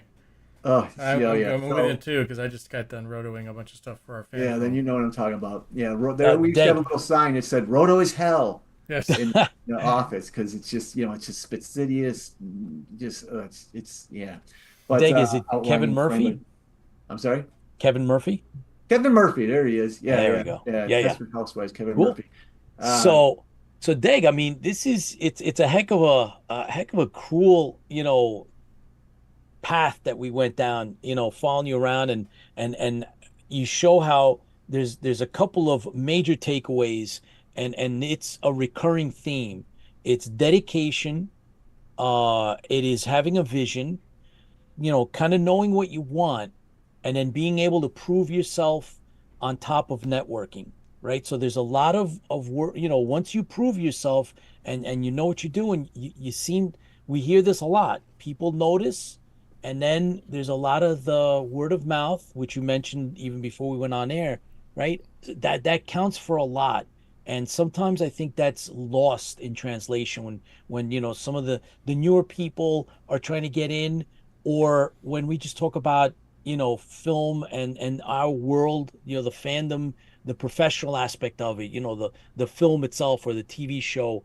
There's a lot of networking that goes on in the business, and you brought that out, and it's important. You gotta, if for those that want to do this, and even those that are kind of like dabbling, like We have Tipsy and yeah. I. We We have a group did that the yeah. Stranded Warrior that we're finishing up, and sure. you talk Looking about green forward to it. screen. We went through our own green screen hell, and we Oh finally did yeah. the I'm roto still and the going through color green correction, screen hell. and Oh we're yeah. almost done. We're getting really close, and it's a heck of a project because it's an original Battlestar Galactica thing, and you know you're close to us because we're all up in that stage in terms of your background and what you do. So we kind of all kind of know a little bit about it. But Sure. where are you now? Do you do conventions? Do you go out and speak? What are you up Are you to? I do creating? podcasts. Are you creating? Are you doing anything? Are you? Yeah, I'm constant. I'm always, right now, I'm sort of unofficially retired. I'm sort of semi-retired. I'm basically retired, but it's not to say that I wouldn't come out of my ape cave to do something or actually stay in it too, because I'd probably work remotely. But it has to be something that's going to really grab me creatively. Oh wow. Uh, Okay. uh, and I kind of, and this is not a slight. Okay, I worked on Star Trek Discovery, and we formed sort of the uh, uh, supervisor named William Pulowski and producer Matt Gore, friend of mine, now my friends of mine. Matt just came off of Superman and Lois, 5 years, 4 years of Superman and Lois. Bill's doing a bunch of stuff too. But anyway, they wanted to form an in-house team for Discovery, modeled on Gary's example of having done it for Galactica and for Defiance and with him rolling into that and Blood and Chrome. But and we did that. We did it very cost effectively for CBS. But at the time, this was the first. There was a split. I don't know if you guys. There was a split early on. I hope I get these details right, but CBS split and Viacom split the sort of Star Trek franchise, and the film rights went to Paramount, and they continued to do the J.J. Abrams films, Mm-hmm. and then the television rights went to CBS and Viacom. Anyway, they went to CBS, and CBS was enjoying the residuals of you know, syndication with Star Trek, which is, it's a cash Yeah. cow. And but no new Star Trek had been produced since Enterprise, okay? And CBS did not own Enterprise, did not own the television rights. So CBS had never produced a Star Trek series. They had they had the property, the IP, but they had never actually put it into production. They were just sort of, collecting the fortunes off of this 50 or 60 year uh, franchise. So so along came Discovery, and this was going to be the first Star Trek series that CBS, was laying out money for, as far as producing, and financing. And that gave them a bit of sticker shock because Star Trek, as you know, and is a world building series. This is not The Good Wife, where you're building a couple of sets and filming around tables. It's a kitchen and bathroom or a kitchen and living room show. This is transporters and starship bridges and planets, and it's world, it's universe building, and that costs money. Oh, And sure. that's a sticker shock to someone that's never done it before. And so, and as is visual effects, okay, visual effects are not cheap, okay? They're time, they're intensive, there's talent, they're just not cheap. And and we built an in-house group that was very economical on what we did. But there's I don't want to get into it because I don't want to speak out of turn on their as far as NDAs and everything else that. But anyway, just suffice to say that political upheavals and from the top down, from uh, kind of, we lost our department was shut down, and it moved on to vendors and certain people that, as you were saying earlier, it's when fans make this stuff, and everybody that we had in that department was a Star Trek fan through and through. Okay, we're just talking, it doesn't get any more hardcore. And but the people that kind of took over weren't. Okay. Yeah, Hmm. can see it. And these guys were Star Wars guys, and there's nothing wrong with Star Wars, but they Nope. didn't know understand the sensibilities of Star Trek, and they didn't understand the design aesthetics. I like, okay, they went on to do a lot of good work, I really do. But one of the things that always makes me cringe whenever I watch any of the new shows is the Enterprise herself, because I can't stand the paint job because she looks like an ironclad. Yeah. Okay, like the Bible for a starship is either like TOS, or if you even look at the motion picture, what they call the cathedral was described in the books as being a cathedral in space, right? This sort of a lit up cathedral. They have an aesthetic called Starfleet clean. Okay, and if you look at the Enterprise from the motion picture or even TOS, there's a clean, beautiful elegance to the Enterprise. Along came a program called Substance Painter, which is a freaking, I always say if Photoshop had a baby with a 3D program, it would have been Substance Painter. That's my, like I said, that's my TOS point 0.5, and she's clean.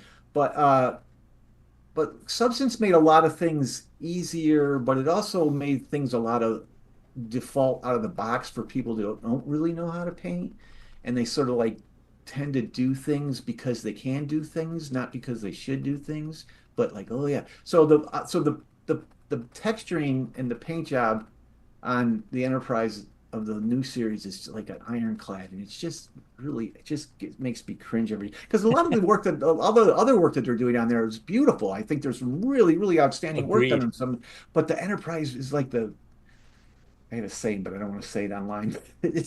It, it just stands out like a, It does. it's And it just is it's it's just made ugly. It's a thorn in my, every time I see it, I cringe. And I'm like, okay, so I left our in-house department wrapped up, and I was asked to go on to one of the other shops that was doing it, and the shop had bad reputations, and I didn't really want to get involved in that. And I was just like, no, I'm gonna take a pass on that. But then I subsequently had other officers, because again, getting back to you were talking about before, uh, the industry tends to be, I can give you my formula on how to succeed in the industry too.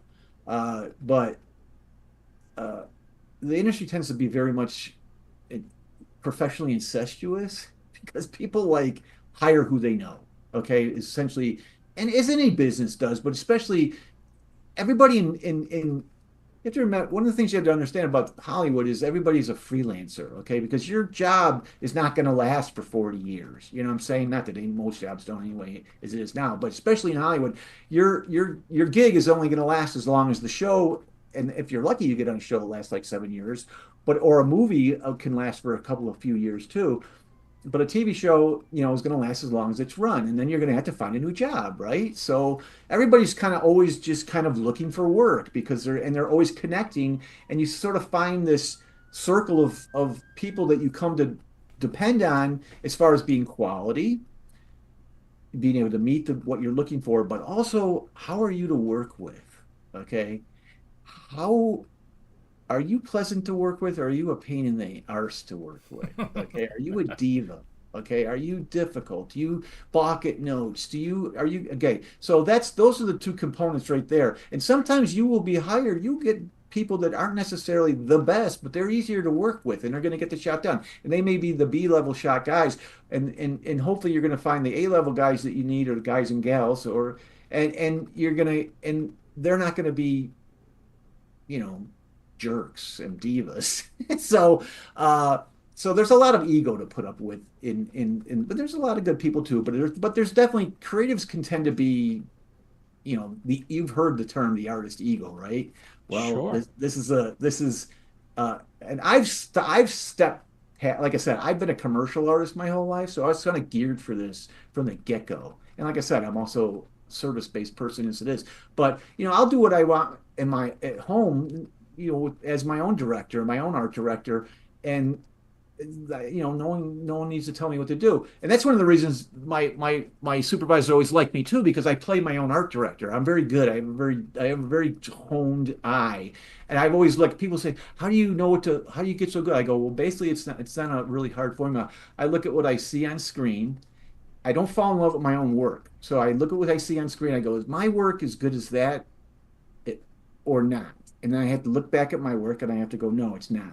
And so I need to look at that again and basically just keep picking away at it until it looks comparable to what I consider, not what I consider, but what's a professional visual effects, or a model. So, and I just have a very objective eye of my own work. I'm very critical of my own work.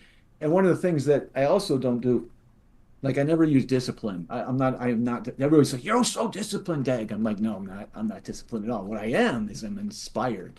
Okay. Discipline becomes instant drudgery to me. When you have to do something, you got to really hunker down and force yourself to do it. I always think about what I want to see in my mind's eye, and then I get inspired to want to bring that forth, to create that. And that's what fuels me. So it's like that's what moves my hands and my brain, because I'm ultimately making crap that I want to see. I'm kind of selfish that way, in the sense that I just want to see it myself. I want to see it cool. I want to see something cool. I want to see that F-104 flying right up alongside that Enterprise from It is somehow. cool. It I just really is want. cool. Yeah, so it's just like Yeah. that's inspiration. That's not discipline. That's inspiration. I always tell everybody that try inspiration, and that'll get you there. That'll get you fun, and you'll have less stress, and you'll feel better about it the whole way. Well, there's one of the few cars I was. This is the one that got me into Hollywood. This is my what we amateur reel. Okay, before I'd ever done anything professional. So this was the one I had to show Gary, and after a while, you don't even, again, going back to the idea that everybody just hires you, we hire our own that we know. They don't even look at your reel anymore. Because we used to have this thing called, and it's interesting because we used to have this thing we called the hour of hell, and you had to review reel submissions, right? Oh, I love this shot. My that's Ryan Denning's scout that he did for Star Trek Online, that I just instantly fell in love with and had to build. But what was I saying before? I got distracted by my own All the by my beautiful own stuff that's out there. by my own work. Dag, we gotta let you know that Chris Marshall, who's working on our project, he says he's reached out to you on other occasions, and he's found you to be an inspiration. He's very grateful Yes. for all the help that you've given him, and continue to support, the work, the stuff that he does, which is all labors of love. And he put up a really nice post. Hey, Chris. And Chris is one of our guys, and so he's helping Right helping on. us with our fan film that we're almost we're like one degree left to put out. And so Deg, we'd like you to come back, man. Oh, We'd yeah, like to absolutely. come back, and we can chew the fat more, because there's a lot more that you've done a lot of cool stuff, and you have a lot of cool insights, and the way you bring it up, it's from the heart. It's you're a fan, and we appreciate that. So please come back to us. Oh, absolutely. Heck I'd yeah, be there was more than not happy enough to. defiance. We got to talk more. Oh yeah, there's definitely more to be talked about. Deg, thank you so much for taking the Oh, time out, man. And we're just beside ourselves to have you come on now, and then come back to us, man. well, You consider me a friend of the show, my brothers. You thank know, Awesome. you, thank you, we'll man. choose. There's more. We're gonna talk more about your store, and collectibles, and your Oh rest yeah, of I your got career. the whole gambit. I could fill your time for up. Bring me on anytime you want. I I love talking but about but this but stuff, before you go, and I need even to. Yeah. even beside my own stuff, but just the whole genre itself, I'll sit and talk endlessly Cool. about. And we will have you on. But here's I Tipsy's. have one more Go ahead. question, and Oh my hopefully gosh. maybe you can help me because you built the set in online. But this might be this. I think this was from season 3. Um, I'm looking for where this is the largest actual prop I own from the Defiance. What you got It's a there? Oh, is that one of the signs? I know which one this is. What is it? How'd you get all of that? Yeah, I got a hold of it online. Here we go. Hang on. Is that original? That's original. Oh, right on, man. Now let me see. Where was that? The truth is all that matters. I'm trying to remember. That's what you're asking me, right? Yeah, Where if do you we Yeah. have? remember that somewhere, it'd be great because I can't Yeah, find I it in the. built I I can't find it in built the that show. digital version. Okay, I can't remember Deg, you where. gotta That find us, man. and I, You I gotta gotta- I save. found this one. Actually, Yeah, I found that this was one in the show. This was on one of the doors. that's in the sheriff's office, isn't it? This was put on the outside of the need want area.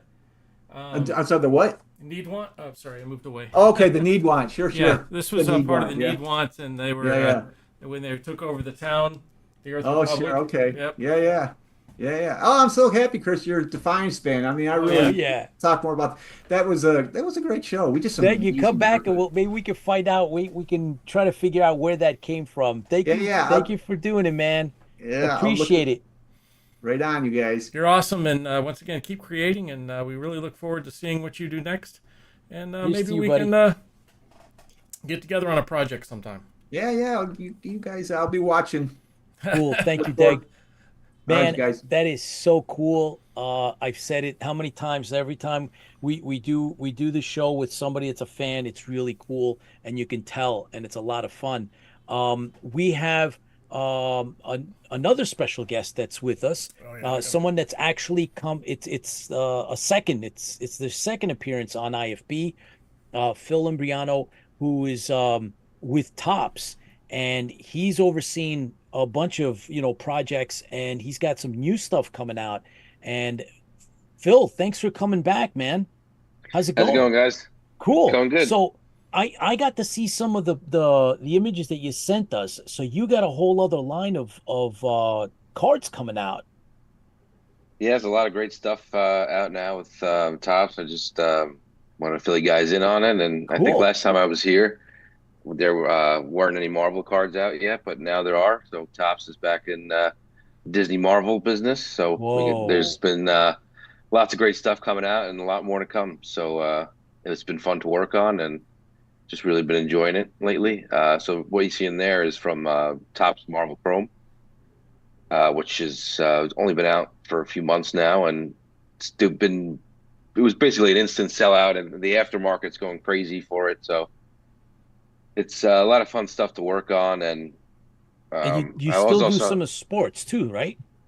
Oh yeah, yeah. I do baseball. I've done a ton of properties with tops like baseball, soccer, UFC. Wow. Um, just all that's I would say the beauty about what I do on a day to day is you could be working on anything from Marvel to baseball to soccer to UFC to all different properties, which is it's just fun stuff to work on. Phil, what's like the current setup for like we have Rise here we're looking at and you Sure. said the Marvel set that came out just before it was the 2024 is basically sold out. What does a box come with? Does it have autographs? Does it have what is there anything special in them? Yeah, I mean, actually, the Marvel set had some character autographs, which is the first Oh, time second time actually Topps has done that. They did it with Disney, and they did it now with Marvel. So they actually had a Marvel artist create autographs for the different characters and whatnot. And some of that stuff has went crazy on the aftermarket. Um, I sent you guys a slide. There was a PSA 10, I believe, of yeah, oh, see, this is what I'm talking about. Some of the characters. So we actually had a Marvel artist create the autograph for the character there, and the fans have been loving it. And it was a fun card to work on, and it's kind of a different thing because when you get a baseball player autograph or you get like a football player autograph, it's from a real person, of course. But this is playing into the aspect of the characters and the lore of Marvel and that sort of thing. So it's kind of a different approach, but it's also fun and cool and wow. part of the fandom of comics and that sort of thing. So Phil, tell us again, like what's your role when it comes to something, one of these lines? What is it that you actually do? So everything you're seeing here on screen is all designed by me. I'm a graphic designer, so it's basically my job to come up with the template and the design, the look and feel, and also the colors and a lot of what goes into what Topps does too is the print technology. Okay. So there's a lot of stuff that we do with foils and shiny substrates and that sort of thing. So it's it's all that combined into one basically. So print technology with graphic design and template Wow. design, trading card design, all that stuff. So what are you a collector too? Do you collect Oh yeah, these? absolutely. I'm mainly a comic guy, but I do enjoy cards. I like cards for sure. Um, So you're the one that and I'm bid more of 30,000 in this, right? yes, Wow. that's what I was referring to. So that's a Spider-Man one of one, and that sold on golden auctions for $30,000, which is just insane for you're right for a character Wow. card. So that's Normally you no see joke. this. Normally you see that kind of price for an athlete or some that's not unheard of, but $30,000 for a character card is what is crazy. I mean I've never seen anything like it, and it's just great to see something that you designed to be sold for that price. It's just kind of wild. That's incredible. So look, this line that you were directly involved in is was such a hit. I mean, it begs to say then, obviously the next one's coming out, right? You can be doing another one. There's definitely more Marvel products and Disney products in the pipeline for 2025. So for right now, all that's released for Marvel with Topps is that Marvel Chrome 2024, and then the X-Men set, the Topps finest X-Men 97, which is basically kind of like a card set from the show, the new show that came out. Okay. So they released a whole box of that stuff too, which was fun to work on as well. Just trying to recreate like 90s style designs is always fun. Cool.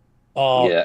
Scratch Comics is with us. Shane, thanks for jumping on. Appreciate you and watching us live. It's really cool. John's with us as well. Thank you very much, John, for hooking this all up. Oh shit, Star Wars. Talk about the elephant in the room, man. Is this something Yes. you worked on as well? Yeah, those are some cards from 2024 Star Wars Hyperspace, which that product is all about the planets. So every card in that set has to do with the planets that the characters come from themselves. So those cards there are the actual planets of Star Wars. They those are pretty rare case hits. So you pull one of those, it's a pretty rare card. It's the planet itself on a card in the back there. It's telling you which Cool. planet it is. I think that's Bespin on the left and Mustafar on the right. So that's a unique product because they've never done anything like that before as far as a planetary type Hmm. set where they break it down into which characters come from which planets and that sort of thing. Phil, how much control does, like, I guess the Lucas people have? Like, they're the ones that are gonna pull, they're gonna say these are the 20 planets, this is what it's gonna look like, or do you guys get to say, hey, can we include this or not? Yeah, so the way it works is we have a whole product team that kind of jumps in and creates the skeleton of a product, I guess you could say, and then Okay. they bring it to the art team, and the art team will then create the look of that whole product. So we pretty much work hand in hand with our product team to, create these card sets and whatnot. But yes, Lucasfilm will kind of step in sometimes and say, no, you can't do that, or sure, you can do that. Hmm. Everything, of course, is approvals is one thing that I think as fans and collectors is one you don't think when you're buying a card or you're buying a toy or you're buying whatever it is you're buying, you're not thinking about the licensing approval of it. So that's like a whole back scene thing that is just a whole nother animal when Wow. it comes to that. Wow. Approvals, I think that's it also has to do with how things look in the end as well. I mean, if you can create the coolest design ever, right? But if Lucasfilm's not going to prove it, then it's not going to get put out there. So What's the all of that point? has to go hand in hand with how you're designing and how you're creating these things.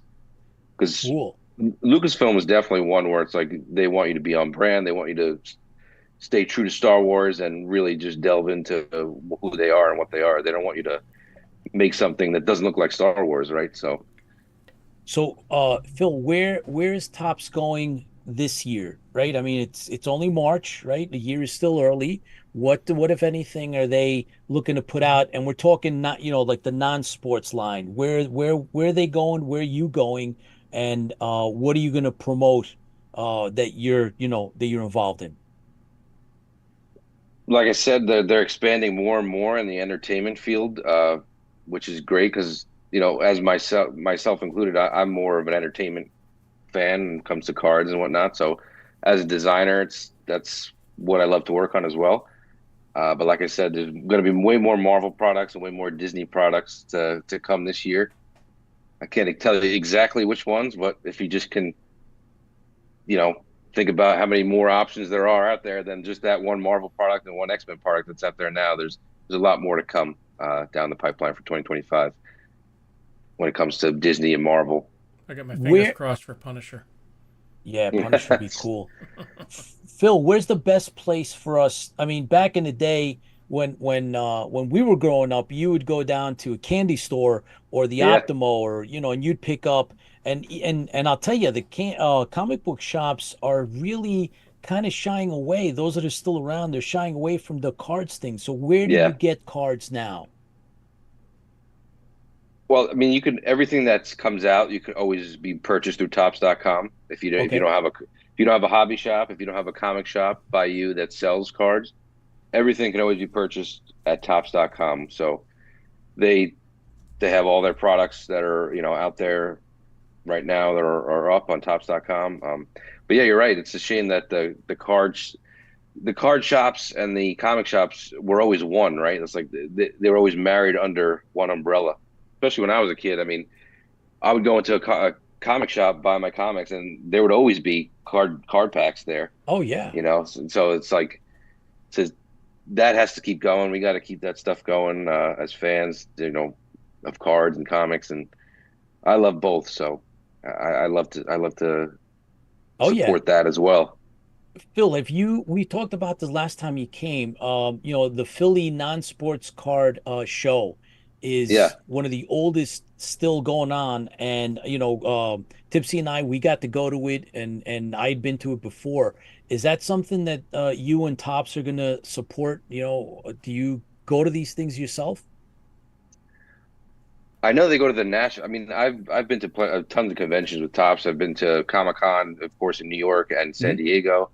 I've been to the National when it was in Atlantic City.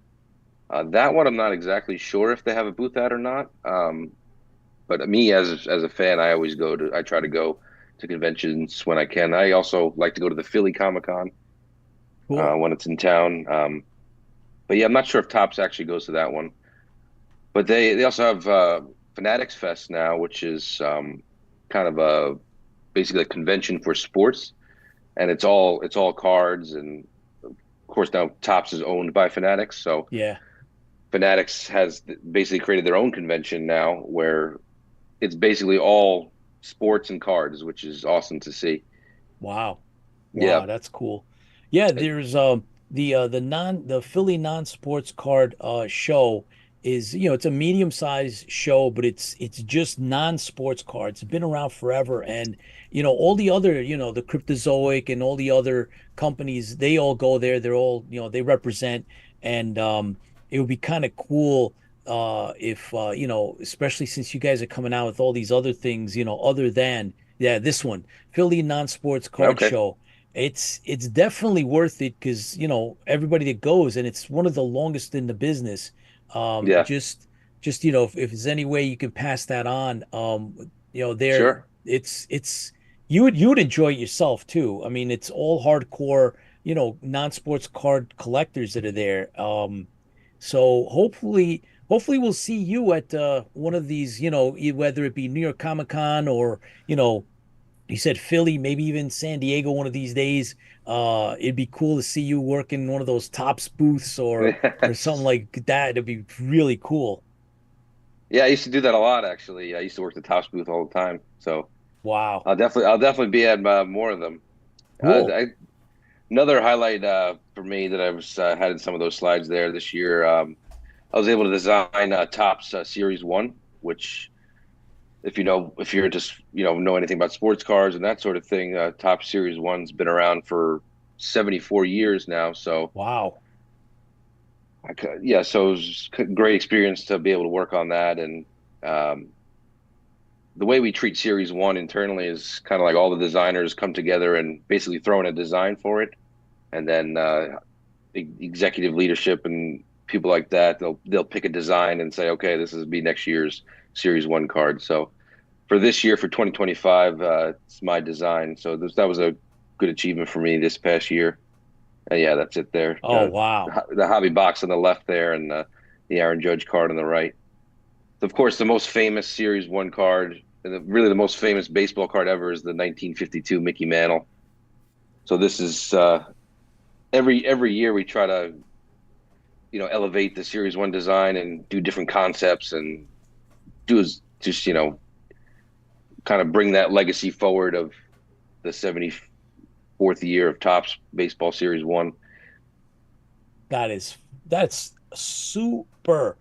Congratulations for that. As a Thank matter you. of Here's fact, here's here's that Judge card actually oh in boy. the flesh. Oh There you man, that is so go. cool. Well, you know what? I'm gonna match you on cards because Sure. when we released our trailer for the Stranded Warrior, we actually came Oh, up with our beautiful. own cards. Oh, I That's love it. we had a small line of these Awesome. with our QR on the back, a little explanation on what was what, and Very nice. so when we meet up, I'm gonna have a couple of these to give you, so you can have a couple of Oh, these thank you. collector items. There's only 100 of these made, There you go. each one. So I'm gonna save a couple of these for you, Phil, and I'm gonna pass these on to you since I know you'll appreciate them in a very unique way. Yeah, But so look, we want you to come. We want you to stop in a little more frequently, sure. Phil. Like when you're ready to drop, when Topps gives you permission, you be able to drop some more, dates and products and stuff, and maybe you can come on every couple of months or something as time permits. And of course, Topps will let you. We'd love to help you promote this stuff because we're hardcore fans. So Yeah, thank of you for course. doing what you do, man. Thank you guys. Appreciate Appreciate it. it. Yeah, yeah. So let's come back, okay? All right, sounds good. Thanks for having Cool. me. Congratulations, Phil, on those Series One, successes, yeah. Yeah, we're Thank looking you very forward to much. seeing more, man. Especially all that entertainment stuff. So please, I know. please I come love it. back, I love man. it too.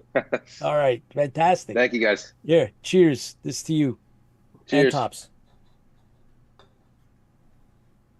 So what do you think of that, Tipsy? Huh? Pretty cool. So Topps is getting back into it, man. I mean, those are the cards that we used to collect. The Topps would always make, besides the sports stuff, they made, the non-sports Right. related cards. Battlestar Galactica, bro. Yeah, Battlestar Galactica. Wonder if they ever thought about doing like I guess back in you have all these Hollywood people now. Wouldn't it be great to have a Mel Gibson card or a Well, there's I know there's they have these Marilyn other Monroe or something like that. So there's these indie companies that do that, mhm. man. I don't understand why, like the leaders in these Tops doesn't, look, I'm sure it's all about numbers, right? I mean, Yeah, they do their sports stuff, and that's where a lot of, they concentrate on that stuff, but there's enough, look at Marvel, look at all of these cards, yeah. $30,000 for a card. There's definitely Yeah, collectors that would be into, but I there's collected indie. I collected dragsters, the Yeah. IHRA Yeah, yeah. Yeah. cards. Yeah. So, I mean, there is plenty of room for that, but there's indies that are kind of filling in the space. As a matter of fact, I just picked up a signed Lorette Spang card from one of these small indie card companies that came out with this. They made their own, they just released Hmm. not too long ago. And as soon as I get it, I will Yeah, have it to should definitely show. show us that. And as a matter of fact, maybe we'll have Lorette back on, talk about her book, and then I can Yeah, show her the card and we can talk a little bit about that. But yeah, we're looking forward to, maybe, it'd be kind of cool if we can get Phil to come on, like every quarter or so. Maybe he can come back and let us know like what's going on, yeah. and What's maybe going on those in the card releases. And universe? Yeah, what's the yeah, news? especially since there's all these other cards coming out, and he told us there's entertainment stuff going on, Hmm. and not to mention the Star Wars. So I don't know, guys. Listen, thank you so much for tuning in. We had super guests, Tara, Tiny Bean coming on, and all you guys that are watching and are still with us, and everybody that watches us later in rerun, right, in quote syndication, in the hundreds and sometimes the thousands. We've hit those 30 and 40,000 views for other shows, past shows. Thank you, which is again in syndication. And go to YouTube. If you're looking to see some of the older stuff, we have some really pretty funny stuff that we've done. Our very Uh, first, yeah. we opened You up go back and look at that, and it's like, whoa. 40-year-old pack of Battlestar Galactica cards, and Tipsy, you ate the gum, and Hmm. and we had it. At your expense, we had some laughs. It was really funny. Thank you for going along Like with I that. said, But it's yeah, like it was like eating a museum. If you want to ever lick a a, s- a museum, small go museum, a grab. small Yeah, museum that's go like lick a all like museum. I dusty. can tell you what Yeah. it tastes like. Yeah, exactly. Because the gum didn't it didn't make it, but we had a good time with that, and you're a good sport. Great stuff. Um, so we're looking forward to having our guests back again in the future. Oh, most We have definitely. other really cool stuff going on. Real quick, we had Captain Martin was on, George Zuvalos, and of course George Giacomis. I know that Dr. Macaulay will be watching. Eventually, he'll catch up to this show as well. We have a new um, poster for the Tower Protocol that'll be released soon. Hmm. Just want to let everybody know that that's happening. That's in the festival circuit as we speak. So hopefully, we'll be getting news later on in the summer as to where we stand with that. Stranded Warrior, right? We're scheduled Yep. to have that released Working on hard, soon. hard on that one, and we got our Yep, CG people working on that too. So for those yep. The people that are trailer. I CG mean, artists, yep, trailers won 12 international awards. The poster that we released, that we made with the help of Chris Marshall, as a matter of hmm, fact, also won 3 awards. One for best poster last year overseas at an international film festival. So thank you everybody for working hard on this project. Thank you for being patient with us, all the fans and everybody that helped crowdfund the Stranded Warrior. Hey, we're it's getting coming. there. It's It's coming. coming. It It's was like I coming. said, it's And definitely a foray into the green screen hell. Yeah, we learned the hard way on how to mess around with the green screen, but Yeah. we've overcome it as much as Can't we could. Now I can't wait to do another green screen shots because I know so much more about what not to do. Yeah, what not to do exactly. Oh boy. Well, guys, it's that time. Thank you so much. Please don't forget to give us the likes, right? Because the algorithm needs that. Thank you for Yeah. tuning in. And Likes. yeah, Follow us on YouTube. Follow us on Facebook. yep. You can go to Twitch, but I don't. No, we there's don't- forget we Twitch. have There's Twitch, no. but I mean, I It's don't know. gone. Everything So they take it off. Yeah. Okay. they take it off. Yeah. So Yeah. So don't so Twitch much for that. anymore. No twitching. But thanks for joining us. We really appreciate you all. Come Fans back feel the next fleet, guys. Thursday, and we will see you then because the fans truly do feel the fleet. Keep So the faith, everyone. Take care. take care.